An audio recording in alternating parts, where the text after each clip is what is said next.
प्यारे बच्चों नमस्कार। मैं सद्देव मौर्य जनता विद्यालय इंटर कॉलेज की ऑनलाइन फिजिक्स की क्लासेस में आपका स्वागत करता हूँ।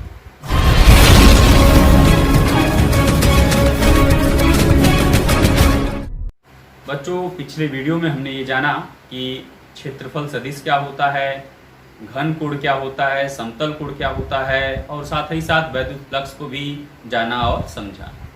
अब हम गास के प्रमेय को यहाँ जानेंगे। तो एक वैज्ञानिक थे कार्ल फ्रीडरिच गास। इन्होंने एक नियम दिया कि किसी बंद पृष्ठ से गुजरने वाला वैद्युत फ्लक्स उस पृष्ठ में घिरे कुल आवेश का 1/ε0 गुना होता है।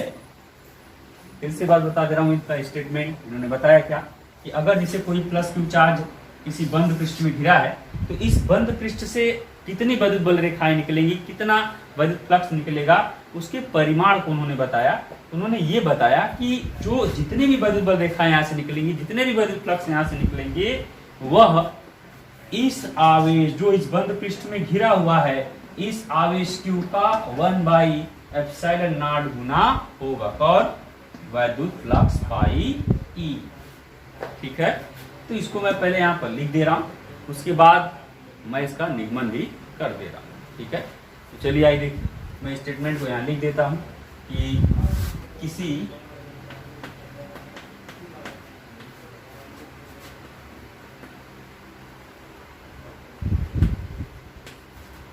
बंद पृष्ठ से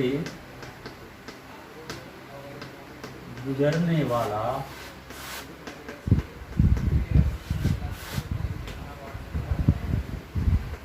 वैद्युत फ्लक्स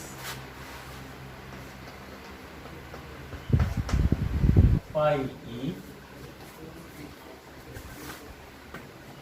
उस पृष्ठ से घिरे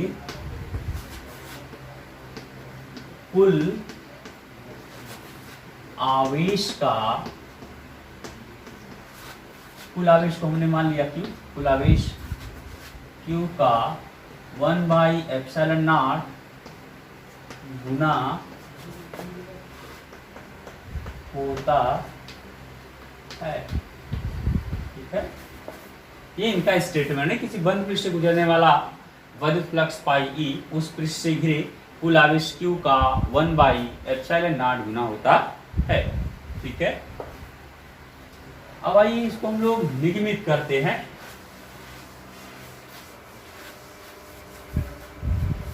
इसका उपपत्ति देते हैं, इसका प्रूफ है ये। चलिए मान लेते हैं कोई एक रैंडमली ऐसे मैंने सरफेस ले लिया। ठीक है, ये बंद पृष्ठ कैपिटल A, कोई भी है पृष्ठ है, उसका नाम मैंने ले लिया A, और इसके भीतर बिंदु O पर एक प्लस Q चार्ज रखा हुआ है। ठीक है, और इस बिंदु O से स्मॉल r दूरी पर एक बिंदु पृष्ठ पर कैपिटल P।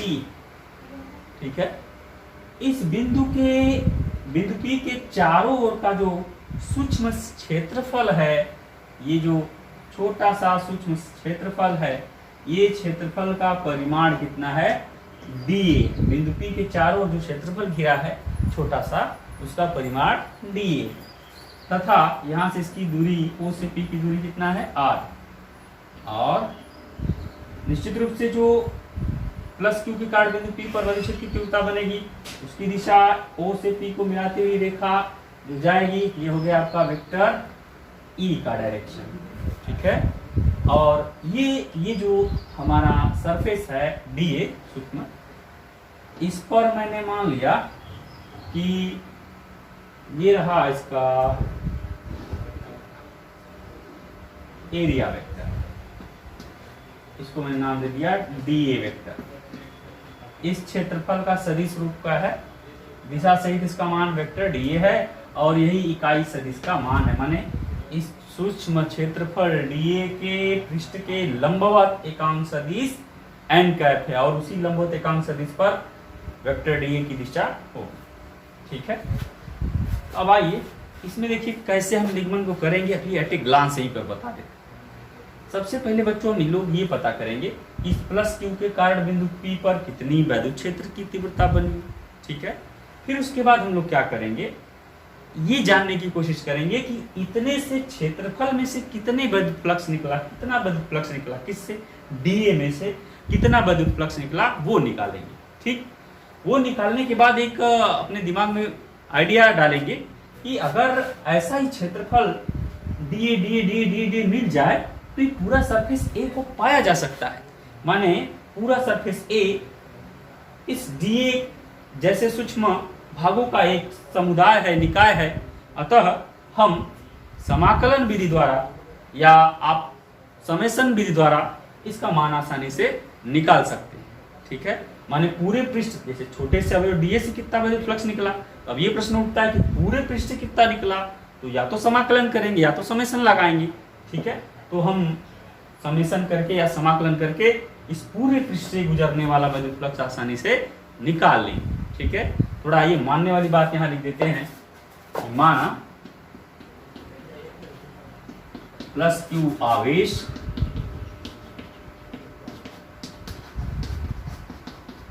किसी बंद पृष्ठ ए द्वारा घिरा है।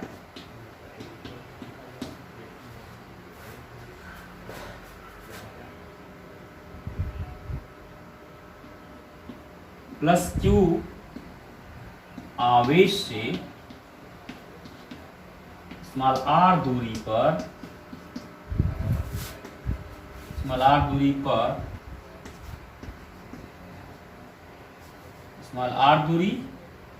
पर एक बिंदु P है जो पृष्ठ पर स्थित है। माने किसके पृष्ठ पर स्थित है, ए के पृष्ठ पर स्थित है, जो ए के पृष्ठ पर स्थित है। ठीक है, और प्लस क्यू आवेश कहां है स्थित है, बिंदु O पर स्थित है। P के चारों ओर का सूक्ष्म क्षेत्रफल डीए तथा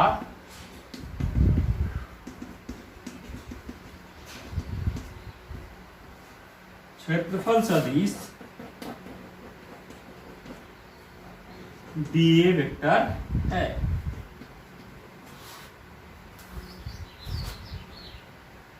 P पर माने बिंदु P पर वैद्युत क्षेत्र की तीव्रता की दिशा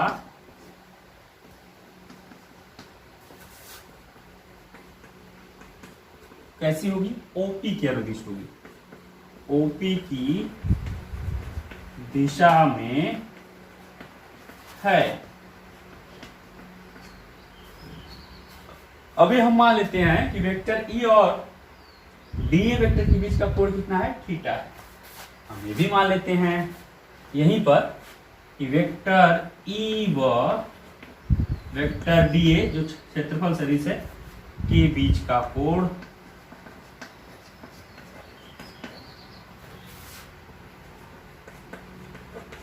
कितना है, थीटा। इस तरह से मानने वाली बात बच्चों हो गई।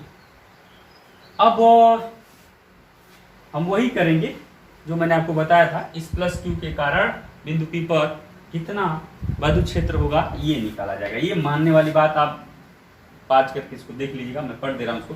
माना प्लस क्यू आवेश किसी बंद पृष्ठ ए द्वारा घिरा हुआ है, ठीक है, और प्लस क्यू आवेश कितना दूरी पर, वहां से आर दूरी पर है ना। और ये बिंदु P जो है कहाँ स्थित है, वह A के पृष्ठ पर स्थित है, और P के चारों ओर का सूक्ष्म क्षेत्रफल का परिमाण dA है, तथा इस क्षेत्रफल जो dA है इसका सदिश रूप वेक्टर dA है, और ये पृष्ठ के अभिलंबवत है, और अभिलंबवत पर इकाई सदिश वेक्टर E और वेक्टर dA के बीच का एंगल कितना है, थीटा है। O से P की दूरी r। चलिए इसको बिठाते, देखिए यहाँ लिखेंगे कि प्लस क्यू के कारण बिंदु कहाँ पर, P पर वैद्युत क्षेत्र की तीव्रता क्या हो जाएगी, आप लोग खुद ही जानते हैं, 1/, मान लिया ये कहाँ स्थित है, निर्वात में स्थित है, ठीक है। तो कौन निर्वात में स्थित है, पूरा जो पृष्ठ है वो निर्वात में स्थित है, आवेश क्यू भी निर्वात में स्थित है। 4πε0 इंटू क्यू बाई, और यहाँ से इसकी डिस्टेंस कितनी है, r का स्क्वायर, ठीक है। अच्छा, अब हम क्या करेंगे, लिखेंगे अब अवयव DA से निकलने वाला या गुजरने वाला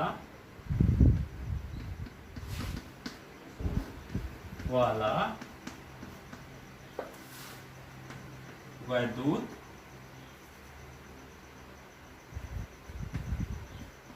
फ्लक्स निकालेंगे, ठीक है।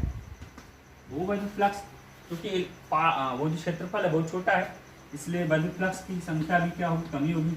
डी फाई इक्वल टू हम लोग क्या जानते हैं कि vector E dot vector D, ठीक है, vector E dot vector D, क्योंकि E और D के बीच का एंगल कितना है, थीटा है, तो ये हो जाएगा EDA cos थीटा, ठीक है। ये डी फाई E का मान आ गया। अब हम क्या करेंगे कि E का मान जो है यहाँ पर उठा के रख देंगे, तो यहाँ क्या लिखेंगे, E का मान रखने पर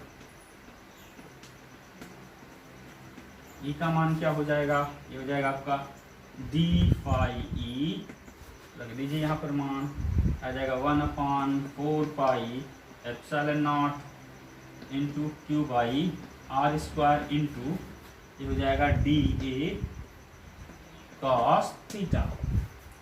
अब बच्चों देखिए, ये मान लेते हैं कि ये जो क्षेत्रफल है ये यहाँ पे कितना कोण बनाता है, घन कोण, डी ओमेगा घन कोण बनाता है, ठीक है।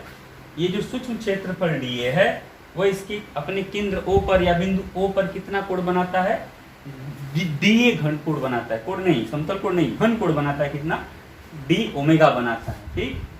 तो अब हमें थोड़ा D ओमेगा के बारे में जान लेना चाहिए। अगर ऐसा है कि लिख देते हैं कि यदि DA बिंदु O पर, DA माने क्षेत्रफल है, DA क्षेत्रफल बिंदु O पर D ओमेगा घन कोण बनाए तो क्या हो जाएगा, तो देख लीजिए। तो हमने आपको एक फार्मूला पढ़ाया था कि D omega is equal to, ये हो जाएगा DA cos theta divided by r square. पिछले वीडियो में मैंने इसको प्रूव करके भी बताया है, आप चाहे तो वहां से देख सकते हैं। D omega is equal to क्या हो जाएगा, DA cos theta upon r square. तो ये जो नीचे का जो ये बचा हुआ था, मैंने इसको मिटाया नहीं, ये इक्वेशन 1 मान लेते हैं इसको। अब हम क्या करते हैं, इससे देखिए जरा, इसके राइट हैंड साइड में है DA cos theta upon r square. अब इस इक्वेशन 1 से जिसमें हमने डी फाई निकाला है, उसमें जो है कि DA into cos theta upon r square को एक जगह रीअरेंज कर लेंगे। उससे फायदा क्या होगा, उससे ये फायदा होगा कि मेरा जो ये डी ओमेगा है उसका मान वहां आसानी से रखा जा सकता है। तो मैं लिख दे रहा हूं अब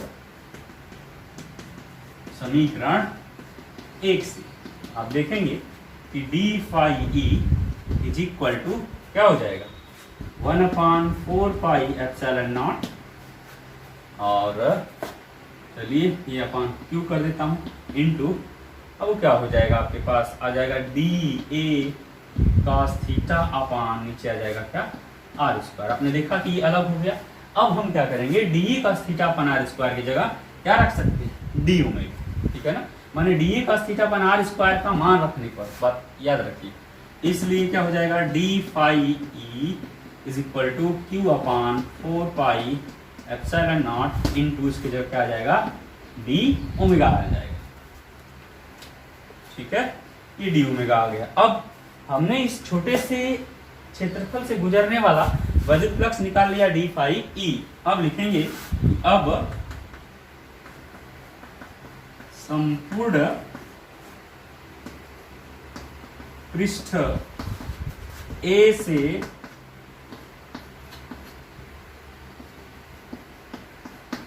गुजरने वाला वैद्युत फ्लक्स वो क्या हो जाएगा, उसको जरा देख लीजिए। तो मैंने बोला था कि पीछे अभी बताया वीडियो में कि हम समाकलन करेंगे, दिए के बीच में इसका क्या कर देंगे समाकलन। तो मान लीजिए गुजरने वाला कुल जो वैद्युत फ्लक्स है वो हो जाएगा मान लीजिए फाई। अब संपूर्ण पृष्ठ ए से गुजरने वाला जो कुल वैद्युत फ्लक्स है उसको मैं मान लेता हूँ फाई ई, और ये कैसे मिलेगा क्लोज इंटीग्रल, क्योंकि सरफेस हमारा बंद है इसलिए मैंने क्लोज इंटीग्रल कर दिया बंद इंटीग्रल, और डी फाई ई ये हो जाएगा डी फाई ई। माने इस छोटे से भाग को जोड़ जोड़ के, समाकलन माने जोड़ ही होता है, जोड़ जोड़ के पूरे पृष्ठ से निकलने वाले वैद्युत फ्लक्स को निकाल लेंगे। तो इज इक्वल टू क्या हो जाएगा, ये हो जाएगा close integral D phi E का मान उठा के आप रख दीजिए Q upon 4 pi epsilon naught into D omega, ठीक है। ये इतना आ गया। अब ये ध्यान रखेंगे कि जो चीजें बदल नहीं रही हैं, जो टर्म बदल नहीं रहे हैं, उनको कांस्टेंट के चिन्ह के बाहर निकाल लेंगे। जैसे Q वो तो कांस्टेंट है, बदलेगा नहीं, ये सब चीजें बाहर निकाल लेंगे, ठीक है। तो बाहर निकालने के बाद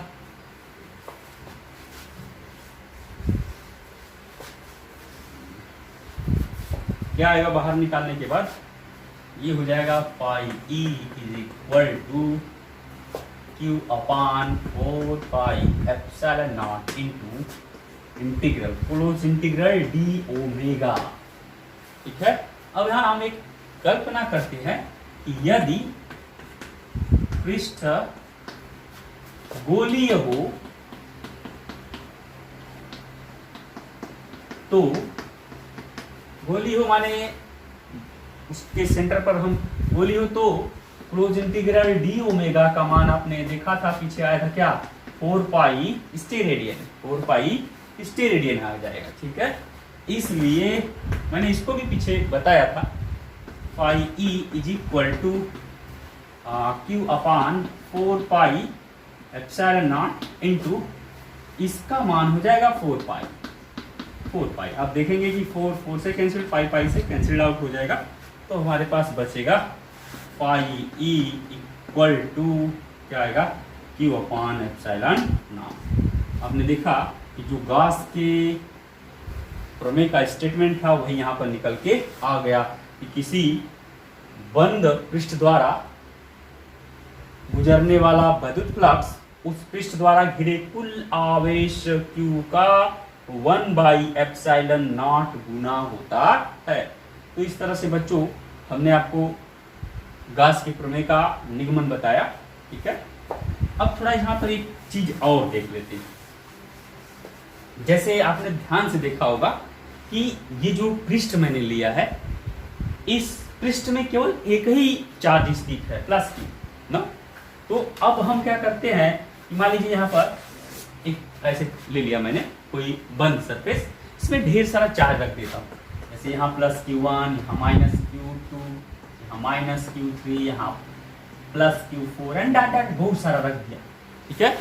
तब इस पृष्ठ से कुल कितना वैद्युत फ्लक्स निकलेगा वो कैसे निकलेगा जरा उसको भी देख लेते हैं। यहीं पर सवाल लगाने में थोड़ा काम देगा, तो चलिए देखें। तो क्या हो जाएगा, आपने देखा कि गॉस का थ्योरम से ही हो जाएगा आसानी से कि किसी बंद पृष्ठ द्वारा गुजरने वाला वैद्युत फ्लक्स इस पृष्ठ द्वारा घिरे कुल आवेश का 1/ε0 गुना होता है। तो कुल आवेश को जोड़ लीजिए, क्योंकि आवेश अदिश राशि है तो डायरेक्ट जोड़ लीजिए, ठीक है। तो ये हो जाएगा phi E is equal to क्या हो जाएगा, तो 1/ε0 और कुल आवेश को जोड़ दीजिए Q1 plus minus Q2 plus minus Q3 plus Q4 और ढेर सारा रहता, तो इसी में हम भी उसको क्या करते, ऐड कर देते, और अगर रहता तो ठीक है। इस तरह से आप देखेंगे कि इसका मान आ जाएगा phi E is equal to 1/ε0, ये हो जाएगा क्या Q1 माइनस Q2 और ये हो जाएगा माइनस Q3 प्लस Q4, ठीक है। इस तरह से आप इसको निकाल सकते हो। आप इसको थोड़ा शार्ट भी कर सकते हो, ये हो जाएगा phi E is equal to 1/ε0 और सिग्मा Q माने सभी आवेशों का सम हो जाएगा, ठीक है। इस तरह से कुल निकालेंगे, ठीक। अब थोड़ा एक बात और जान लीजिएगा कि मैंने पिछले वीडियो में बताया था कि अगर कोई सरफेस है, इसमें से वैद्युत बल रेखा पार जा रही है, तो जो रेखा पृष्ठ ए की तरफ आएगी वो तो माइनस, वो वैद्युत बल रेखाओं की संख्या क्या, मतलब ये माइनस हो जाएगा बल रेखाओं, फाई ई का मान यहाँ माइनस और यहाँ फाई ई का मान क्या हो जाएगा, प्लस हो जाएगा।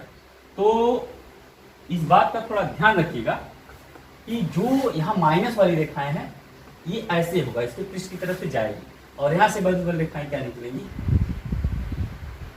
ठीक है, इसकी तरफ ही जाएगी, और यहाँ से वैद्युत बल रेखाएं Q1 से निकलेगी, और ये इसकी तरफ भी जाएगी, ये इसकी तरफ भी जाएगी, और Q4 से क्या होगा, Q4 से तो बाहर निकलेगा, ठीक है, किसी भी तरह से इधर से इधर आएगा, और Q4 से क्या करेगा, बाहर निकलेगा। क्यों? क्योंकि बाहर जाने वाली वैद्युत बल रेखाओं का मान पॉजिटिव, और जो भीतर की तरफ जाती है उसका मान क्या हो जाता है, निगेटिव। खैर इसकी कोई बहुत जरूरत नहीं है, आपको केवल इतना जाना है कि इस तरह से आप आसानी से, अगर ढेर सारा समुदाय घिरा रहेगा तो आप मान आसानी से निकाल पाएंगे, ठीक है। चलिए एक चीज और जान लेते हैं यहीं पर, और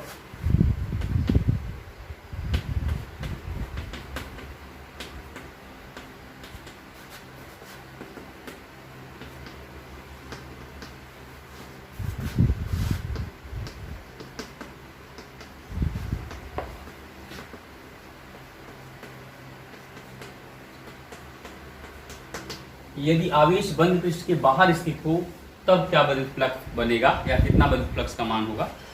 तो अभी हमने देखा कि यदि कोई आवेश किसी पृष्ठ से घिरा होता है तो इससे गुजरने वाला वैद्युत फ्लक्स फाई ई का मान जो है इस आवेश Q का 1/ε0 गुना होता है। यही गाउस की प्रमेय में भी हमने देखा और इसका निबंध भी किया। अब आपके दिमाग में ये भी विचार आ सकता है कि अगर ये आवेश इस पृष्ठ में न होकर कहीं पृष्ठ के बाहर स्थित हो जाए तो क्या कोई इस पृष्ठ से वैद्युत बल रेखा निकलेगी, क्या कोई वैद्युत फ्लक्स निकलेगा। तो आइए उसको देखते हैं कि इसका क्या उत्तर होगा, ठीक है। चलिए देखिए, हम मान लेते हैं कि हमारे पास एक सरफेस है जो कि बंद है, ठीक, और हमने एक पॉइंट, हमारा एक चार्ज यहाँ बाहर रखा हुआ है +Q, ठीक, +Q यहाँ बाहर रखा हुआ है, और यहाँ पर एक पॉइंट है हमारा P1,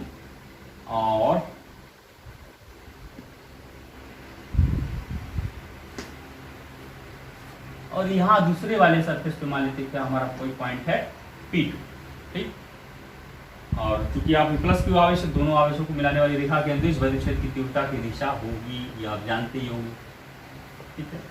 अब मान लिया बिंदु P के चारों ओर का सूक्ष्म क्षेत्रफल ये जो है ये कितना है, ये dA है, इसका मैग्नीट्यूड कितना है dA1, और इसके भी चारों का सूक्ष्म क्षेत्रफल पता करने के लिए हम लोग ऐसे कर लेते इसको घन कोण की तरह,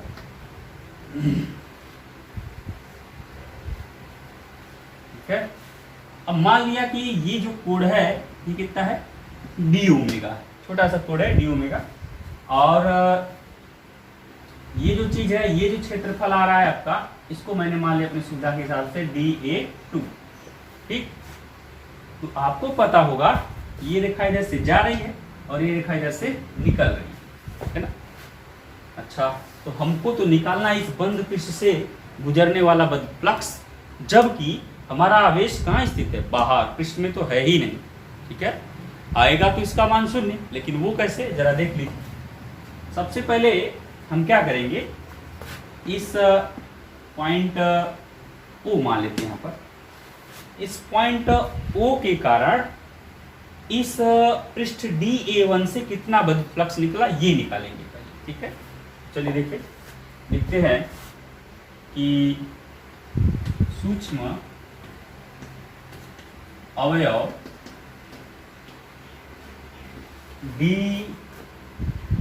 DA1 से गुजरने वाला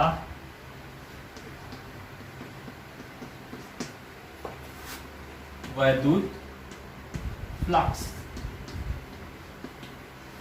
चलिए इसको हम φ1 मान लेते हैं। ठीक है, अच्छा d φ1 या φ1 जो भी आप माने, मान लीजिए φ1 ही मान लिया मैंने, φ1।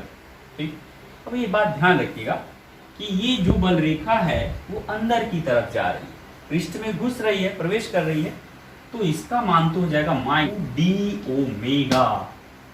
अब ये कहां से आ गया, ये जो है मैंने जब अभी गॉस का नियम प्रूव किया था, तो जब मैंने DA cos थीटा अपन r² का जब मान रखा था, तो हमारा ये ऐसा मान आ गया था, d phi e is equal to आया था q/4πε0 इंटू आया था d ओमेगा ना। तो जब घनकोण का मान दे दे और उससे निकलने वाला विद्युत फ्लक्स पूछे, तो आप इस सूत्र का प्रयोग करके जल्दी से निकाल सकते हैं।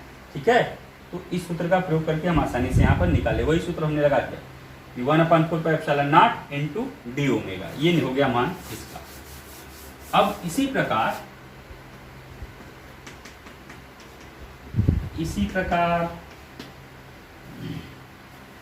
देखिए, यहाँ जो गुजरने वाला लिखा मैंने, आप वहां पर प्रवेश करने वाला हो सकता है, प्रवेश करने वाला, बात समझिएगा थोड़ा। इसी प्रकार वो जो DA2 से निकलने वाला होगा, निकलने वाला विद्युत फ्लक्स वो कितना हो जाएगा, मान लिया मैंने φ2 हो गया, ये φ2, तो फिर मैंने आपको फिर बताया, देखिए ये विद्युत बल रेखा यहाँ से क्या कर रही है, बाहर निकल रही है।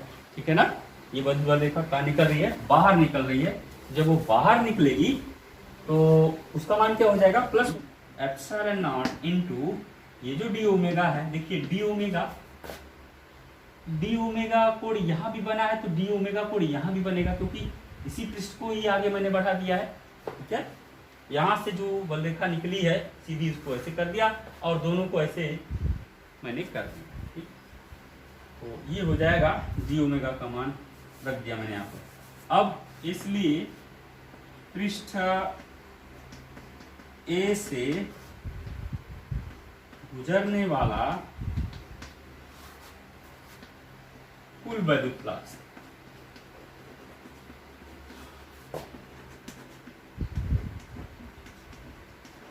वो क्या हो जाएगा, वो हो जाएगा फाई बराबर φ1 प्लस φ2।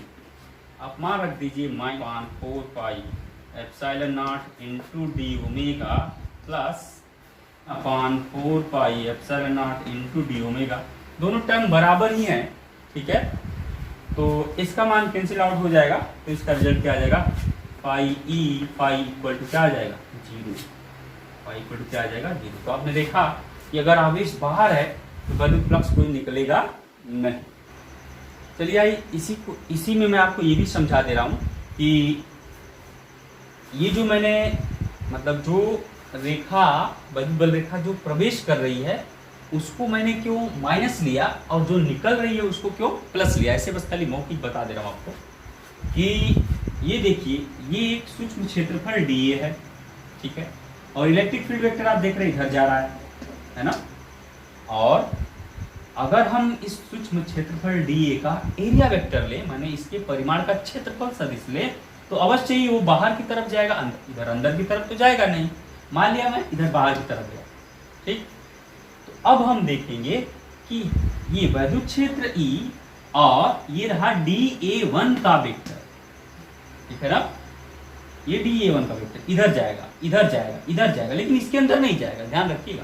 ये इधर भी जा सकता है, मतलब इस पृष्ठ से 90 डिग्री की तरफ ही जाएगा। और उस हालत में क्या होगा, ये जो एंगल देख रहे हैं आप E और DA1 के बीच का, ये क्या हो गया, अधिक कोण हो गया, अधिक कोण हो गया।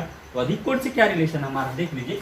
ये जो D∅1 मान लेते हैं जरा हम इसको, या ∅1 ही मान लेते हैं। ∅1 इज इक्वल टू क्या होता है, हमने क्या पढ़ा, vector E dot vector DA1, ठीक है।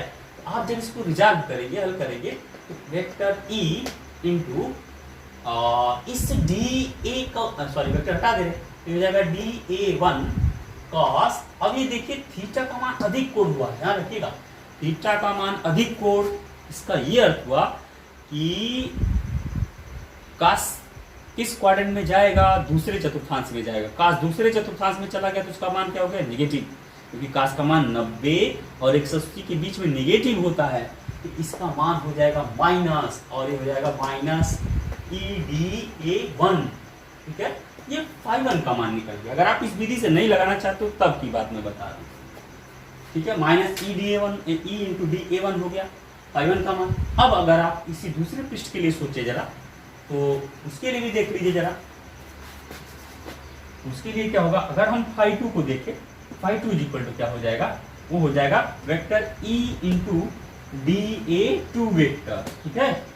अब जरा देखिए, अगर ये वाला पृष्ठ है तो अब क्योंकि बंद सरफेस है तो बाहर की तरफ एरिया वेक्टर होगा, तो एरिया वेक्टर को मैं मान लेता हूँ इधर की तरफ। कभी भी एरिया वेक्टर इधर नहीं हो सकता, क्योंकि अंदर की तरफ तो होगा ही नहीं, बाहर की तरफ होगा। तो ये हो गया आपका DA1 वेक्टर, ठीक है। चाहे इधर की तरफ आप ले सकते हो, इधर की तरफ आप भी ले सकते हो। तो जैसे भी आप लोगे, इसके बीच का जो एंगल आएगा ना, वो न्यून कोण आएगा। क्या आएगा, न्यून कोण आएगा इस सरफेस, ठीक है, न्यून कोण आएगा। तो जब आप इसको तोड़ेंगे, EDA2 cos थीटा, और थीटा की जगह कोई भी न्यून कोण रखिए तो क्लियरली उसकी वैल्यू हमेशा पॉजिटिव ही आएगी, क्योंकि 0 अंश से लेकर 90 डिग्री तक cos थीटा पॉजिटिव होता है। तो इसका मान क्या हो जाएगा, पॉजिटिव। इसलिए ∅2 का मान क्या आ जाएगा, माइनस EDA2। बात समझ में आई। और यही कारण था कि बाहर निकलने वाली जो बदुबल रेखाएं थी, उसका मान मैंने क्या ले लिया, पॉजिटिव ले लिया। सॉरी, ये पॉजिटिव है, यहाँ पॉजिटिव ले लिया, ठीक। इस तरह से आपने देखा कि जो बाहर प्लस हो जा रही है, मतलब उससे निकलने वाला बदी फ्लक्स क्यों प्लस हो जा रहा है, जो अंदर प्रवेश कर रही है उससे संबद्ध, उससे अंदर जाने वाली बदुबल रेखाओं माने फ्लक्स का मान निगेटिव क्यों हो जा रहा है, उसका कार्ड मैंने दिया। दो तीन बातों को और जान लेना चाहिए, जैसे गासियन पृष्ठ क्या होता है।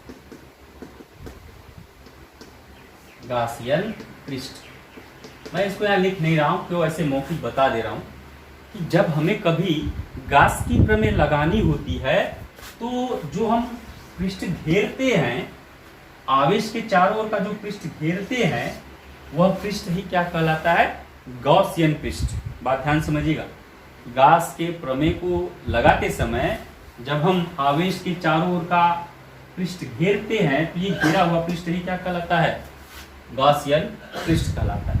और यह बात भी ध्यान रखिएगा, दूसरी बात, कि जब आप कभी भी गासियन पृष्ठ का निर्माण कर रहे होते हो, तो उस समय बिंदु को कभी पृष्ठ के ऊपर मत लीजिएगा, अंदर लीजिएगा, क्योंकि बिंदु घिरा हुआ होना चाहिए, ठीक है।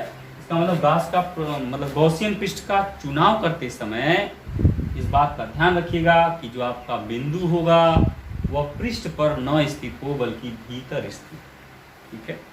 अच्छा, एक बात और, जैसे कोई जरूरी नहीं कि ये आवेश बीच में हो, ये आवश्यक नहीं है, ये इधर भी हो सकता है, ये इधर भी हो सकता है, कहीं भी हो सकता है। आवेश की स्थिति बदलने पर फ्लक्स का मान बदलता नहीं है। और आपने देखा कि अगर यही आवेश बाहर हो जाता है तो निकलने वाला फ्लक्स क्या हो गया था, शून्य हो गया। निकलने वाला फ्लक्स क्या हो गया था, शून्य हो गया था। इस तरह से दो तीन बातें थी। अब एक आसान सा क्वेश्चन देखते हैं गास के प्रमेय से कैसे बदल फ्लक्स निकलता है। मान लीजिए कोई घन है,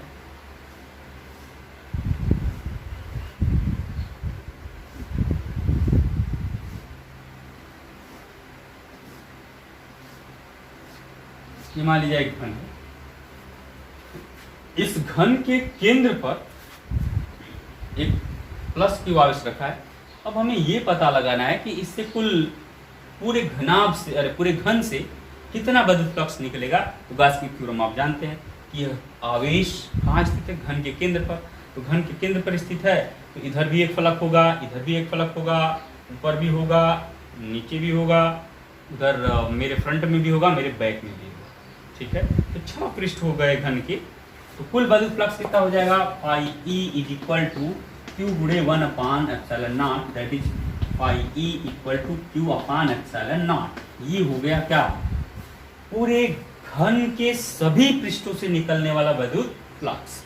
अब थोड़ा इसी में से ये भी जान लीजिए कि मैं केवल एक पृष्ठ से निकलने वाला विद्युत फ्लक्स पूछूं, 6 से नहीं, 1 से। तो आप क्या करेंगे, क्योंकि ये घन है, इसके सभी फलक माने सभी जो पृष्ठ है वो बराबर है, सामने वाले क्षेत्रफल चाहे नीचे वाले क्षेत्रफल सब के सब बराबर होंगे। तो कितने पृष्ठ होंगे, 6 पृष्ठ होंगे। तो एक पृष्ठ से निकालने के लिए क्या करेंगे, इस पूरे मान में 6 का भाग दे देंगे। तो किसी एक फलक से, एक पृष्ठ से निकलने वाला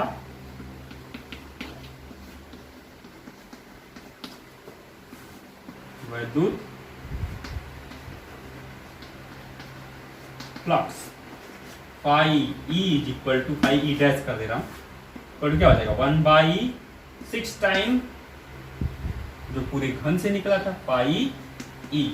ठीक, तो phi E dash is equal to 1/6 और हो जाएगा क्यू अपान ε0। अभी तो ये मात्र बहुत छोटा सा क्वेश्चन है, ऐसे तमाम क्वेश्चन बन सकते हैं। इसमें आप इसको लगाने में थोड़ा इंटरेस्ट भी रखेंगे और थोड़ा इसको जानेंगे भी। अब जैसे मान लीजिए मैं एक बात बता रहा हूँ कि मान लीजिए यही इस क्वेश्चन में मैं क्या बोल दूँ कि ये घनाभ के किसी एक कॉर्नर पे चार्ज रख दिया जाए। क्या रख दिया जाए, कॉर्नर पे, तब क्या होगा। ऐसी स्थिति में बच्चों अगर आप यहाँ पर रख दिया जाए तब क्या होगा, चुंबकीय फ्लक्स का विद्युत फ्लक्स का मान क्या होगा। तो विद्युत फ्लक्स निकालने के लिए आपको सोचना होगा कि इस आवेश को चारों ओर से ऐसे ही घनाभों से घिरना होगा, तभी जाके हमें सममित आकृति मिल सकती है।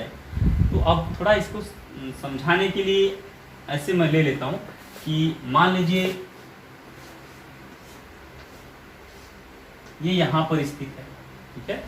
अब ऐसे तो 2D फिगर है और ये मेरा पृष्ठ है, तो हम क्या करेंगे, इसकी एक ऊपर रख देंगे और ऊपर रख देंगे और ऊपर रख देंगे और ऊपर रख देंगे, तो ये बीच में चला जाएगा।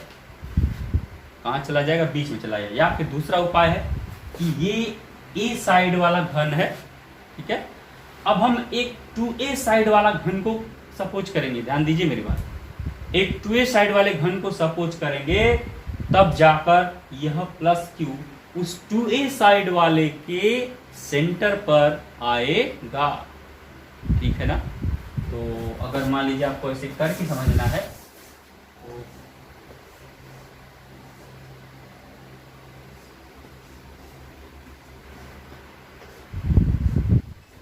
ये 2A साइड है, अगर आप इसी को यहां पर लेना चाहेंगे, ये ऐसे ले लेंगे, तो ये मेरा है। हम इसी कॉर्नर पे रखे थे इसको, ये इसी कॉर्नर पर हमने इसको क्या किया था, रखा। तो अब जरा देखेंगे तो क्या हो जाएगा, इसके अगल बगल कुल कितने पृष्ठ, ये कुल कितने पृष्ठों से घिरा है, 8 पृष्ठों से। देखेंगे तो कुल 8 पृष्ठों से घिरा है। तो ऐसी स्थिति में इस घन से निकलने वाला जो विद्युत फ्लक्स होगा, पहली बात तो इससे कितना होगा, बड़े वाले से तो उत्तर वही होगा कि क्यू अपान, अगर इसके अंदर क्यू चार्ज में यहाँ पर पृष्ठ क्यू रखा है तो क्यू अपान ε0 हो जाएगा। लेकिन अगर हम इस घन से निकलने वाली बात करें तो इसके चारों तरफ कितने पृष्ठ घिरे होंगे, 8 पृष्ठ। तो एक पृष्ठ एक से कितना हो जाएगा, 1/8 हो जाएगा, ठीक है ना। इस तरह से आपने देखा, इस तरह से छोटे छोटे क्वेश्चन किए जा सकते हैं। और क्वेश्चन को मैं लगाऊंगा, चैप्टर फिनिश हो जाएगा उसके बाद, ठीक है। अब यहीं पर जो यह वाला गॉस की नियम वाला जो चैप्टर समाप्त हो जाएगा, थोड़ा उसको सवाल को मैं यहाँ पर करके आपको दिखाऊंगा, ठीक। अब जो है कि आज के लिए इतना ही। धन्यवाद।